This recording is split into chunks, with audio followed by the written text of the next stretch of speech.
Vamos iniciar a análise de uma nova questão sobre direito tributário em um concurso público. Acompanhe comigo, vamos lá.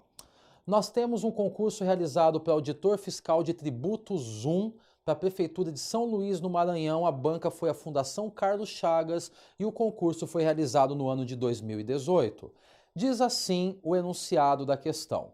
Relativamente ao Imposto sobre a Propriedade Territorial Rural, que é o ITR, compete à União instituí-lo, que é o artigo 153, caput, inciso 6 da Constituição Federal.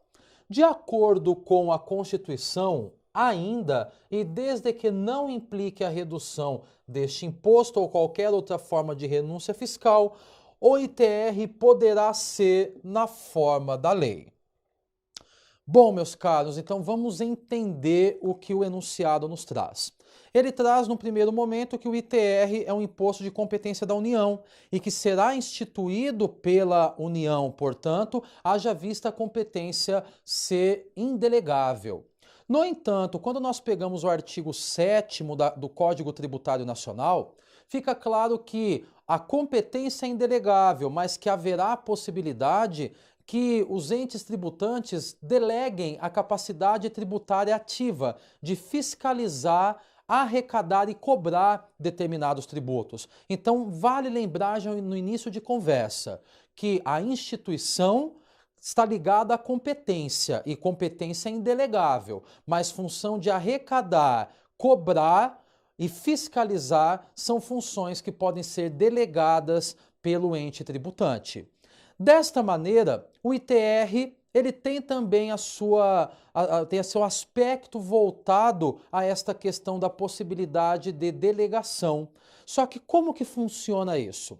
Para nós entendermos, nós temos que nos direcionar para o artigo 153 da Constituição, porque o artigo 153 ele relata claramente que o ITR é um imposto de competência da União. Só que no seu parágrafo 4º ele traz algumas regras sobre o ITR distribuídos em 3 incisos que merecem ser analisados. Inciso 1.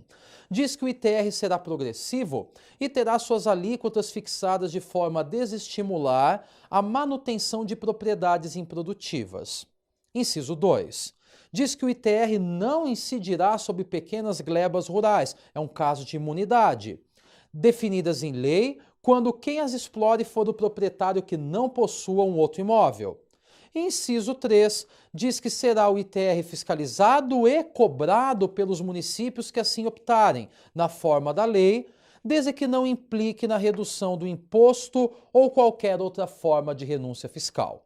Feita essas análises, portanto, vamos voltar ao enunciado e julgarmos as alternativas.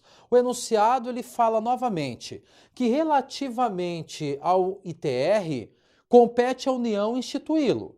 De acordo com a Constituição Federal, ainda e desde que não implique redução deste imposto ou qualquer outra forma de renúncia fiscal, o ITR poderá, na forma da lei, letra A, ser instituído, fiscalizado e cobrado pelos municípios que assim optarem. A alternativa está errada por quê?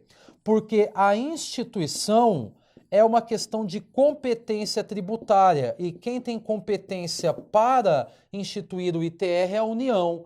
Já a fiscalização e cobrança é uma questão de capacidade ativa que pode ser delegada para o município, mas a instituição não. A instituição é uma competência indelegável da União.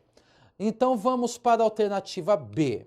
A alternativa B diz que o ITR vai ser instituído pelos municípios que assim optarem. Errado, novamente, instituição está ligada à competência que é da União e não pode ser delegado para os municípios. A alternativa de letra C fala que vai ser fiscalizado e cobrado pelos municípios que assim optarem. Essa é a alternativa correta. Por quê? Porque diz que a fiscalização e a cobrança serão delegados para o município que assim optar, que caracteriza-se, portanto, uma tarefa ligada à capacidade tributária ativa. Alternativa D. ela está incorreta por quê? Porque diz que vai ser cobrado pelos estados e pelos municípios que assim optarem de forma proporcional. Errado, quando nós nos dirigimos para o artigo 153, diz que vai ser cobrado pelos municípios que assim optarem e não pelos estados. Alternativa errada. E por fim, a alternativa E diz que vai ser fiscalizado concorrentemente pela União, pelos estados e pelos municípios que assim optarem. Friso novamente em seu parágrafo 4º, mais precisamente em seu inciso 3 da Constituição, dizem que quem poderá fiscalizar e cobrar serão os municípios que assim optarem. Portanto, a alternativa está errada, haja vista que não se fala em fiscalização concorrente. Desta maneira, meus caros, o ITR, que é de competência da União, vai poder ser fiscalizado e cobrado pelos municípios que assim optarem, desde que não se implique redução de imposto ou qualquer outra forma de renúncia fiscal. Alternativa correta, alternativa de letra C.